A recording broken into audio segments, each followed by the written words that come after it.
Friends, welcome to Arogya Mantra after the break. जी doctor साहब, तो आपने हमें बताया कि आंतों में जख्म होता है, लेकिन हम जरूर जानना चाहेंगे कि आखिर हम ऐसे क्या काम करते हैं जिसकी वजह से हमारे आंतों में जख्म पहुंच जाता है। जी बिल्कुल। लेकिन हमारे अगले कॉलर आपसे एक सवाल पूछना चाहते हैं, आइए उनसे बातचीत करते हैं। नमस्कार जी। हेलो। हाँ जी। हाँ जी, आपका बहुत बहुत स्वागत है आरोग्य मंत्र में। अपना नाम बताइए। मेरा नाम मीनू गुप्ता है। हाँ जी, कहाँ से बोल रहे हैं मीनू जी? मैं दिल्ली नगर से बोल रही हूँ। अच्छा, पूछिए डॉक्टर साहब से अपना सवाल। जी हाँ डॉक्टर साहब। जी बोलिए।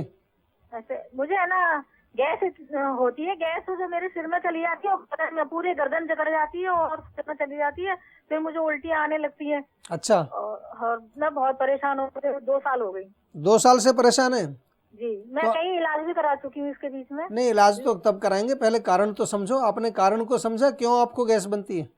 अब पता नहीं है क्यों बनती है। फिर इलाज कैसे होगा? देखिए बताइए, हम आपको बार बार ये चीज बताते हैं, समझने की कोशिश करिए। आप चाय पीते हैं आप? हाँ जी। कितनी बार पीते हैं? 2 बार। तो फिर कैसे आपका रोग ठीक होगा बताइए? आपको पित्त बनता है, आपको एसिड बनता है, उसकी वजह से आपको जो है ऊपर को चढ़ता है गैस। अच्छा। और वो सिर में जाके टकराता है। और चाय आप निरंतर पी रहे हैं, 2 साल से आप इलाज भी करा रहे हैं। हमारी समझ में तो नहीं आ रहा कैसे इलाज करा रहे हैं आप। तो हम किसी ने चाय का मना ही नहीं किया। वही तो हम समझा रहे हैं आपको। हम ये शो इसीलिए आपको दिखाते हैं, बार बार आपको समझाते हैं, बताते हैं कि रोग को समझने की कोशिश करिए। आपका रोग जो है, आपका रोग पित्त की वजह से है। चाय, कॉफी, लाल मिर्च, अचार, खटाई, पराठे, पकोड़े, समोसे, गोलगप्पे, टिक्की, दही, नींबू, संतरा, खटाई, अमचूर, इमली, बिल्कुल एकदम से 100% बंद कर दीजिए। ये सारी चीजें तो मैं कुछ भी कोई बात नहीं, आप कुछ बहुत अच्छी बात है। अगर नहीं, लाल मिर्च भी लेती होंगी जरूर, हरी मिर्च भी लेती होंगी। हरी मिर्च तो लेती होंगी। हरी मिर्च भी नहीं लेती, लाल मिर्च जैसे कम सब्जी में जो डलती है। हाँ, तो वही तो मैं कह रहा हूँ। और मैं क्या कह रहा हूँ, सब्जी में डलती है लाल मिर्च, और कहाँ डलती है? नहीं तो वो जरासी डलती है। जरासी नहीं लेनी ना। हम वही तो बहन जी आपको समझा रहे हैं कि जरासी नहीं लेनी है। अच्छा जी। आपको नहीं लेनी है। आपके शरीर में पित्त बढ़ा हुआ है। अच्छा जी। आपके माध्यम से मैं बहुत सारे दर्शकों से ये बात कर रहा हूँ कि कभी कभार हम छोटी छोटी चीजों को नजरअंदाज कर देते हैं और वही हमारे रोग को बढ़ा रही होती हैं। फिर हम इलाज में भी पैसे खर्च करते हैं, डॉक्टरों के यहाँ भागते रहते हैं और 50 तरह के टेस्ट भी करा लेते हैं। अल्ट्रासाउंड करा लिया, ये करा लिया, सारे टेस्ट करा लिए, टेस्ट में कुछ आया नहीं, सारे टेस्ट नॉर्मल आ जाते हैं। तो फिर क्या करें? फिर आप आयुर्वेद में आते हैं तो सही जगह पर अब आप आ गए। घबराइए नहीं, आपको मैं एक छोटा सा नुस्खा भी बताता हूँ, ये आप शुरू करिए आज से ही, इसमें आपको फर्क पड़ेगा। आप जो है आंवले का चूर्ण ले लीजिए। आंवले का चूर्ण 1-1 चम्मच आप खाना शुरू कर दीजिए। चाहते हैं उसमें थोड़ा मुलेठी मिला लोगे तो बहुत अच्छा रहेगा। मुलेठी और सौंफ, 2 चीजें और मिला लीजिए। आंवला, मुलेठी, सौंफ, तीनों बराबर बराबर मिला लीजिए। हाँ जी।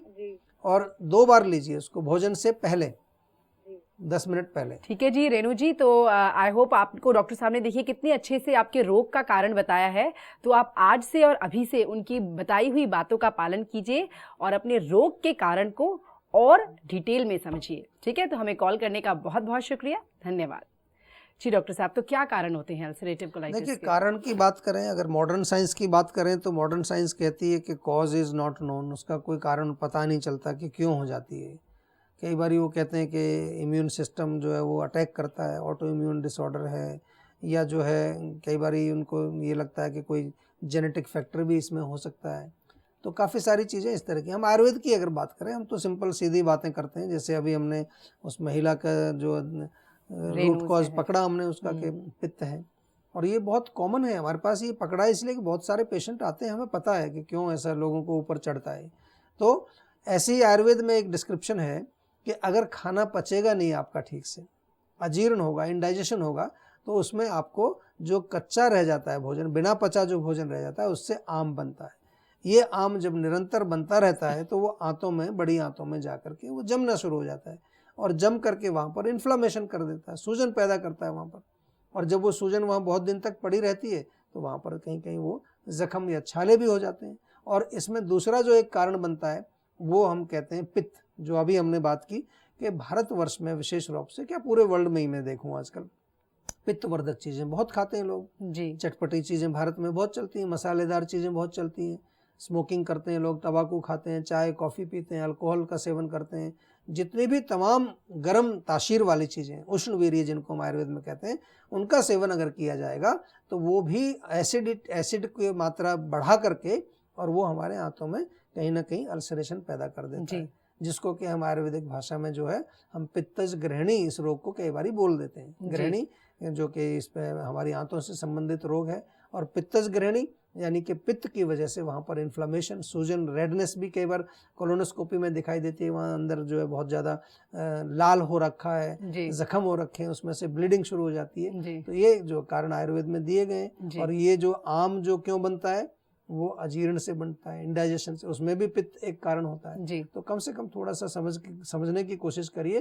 क्योंकि बहुत सारे ऐसे पेशेंट हमारे पास आते हैं अल्सरेटिव कोलाइटिस के कि वो दवाई खा रहे हैं, स्टीरॉयड खा रहे हैं और मेसाकोल खा रहे हैं, कई तरह की दवाइयाँ, लेकिन चाय रोज पी रहे हैं तो और मिर्च भी खा रहे हैं और खटाइयाँ भी खा रहे हैं। तो मतलब हम ये कह सकते हैं कि ये पित्त की वृद्धि से हमारे शरीर में ये रोग होता है, मुख्य रूप से अजीर्ण से, इंडाइजेशन, अजीर्ण से। जी डॉक्टर साहब, तो अभी हम आपसे जानेंगे कि क्या क्या लक्षण है इसके, कैसे हमें पता लग सकता है कि हमें अल्सरेटिव कोलाइटिस हो गया है। तो दोस्तों, अब वक्त आ गया है इस छोटे से ब्रेक का। हम आपसे मिलेंगे इस ब्रेक के बाद।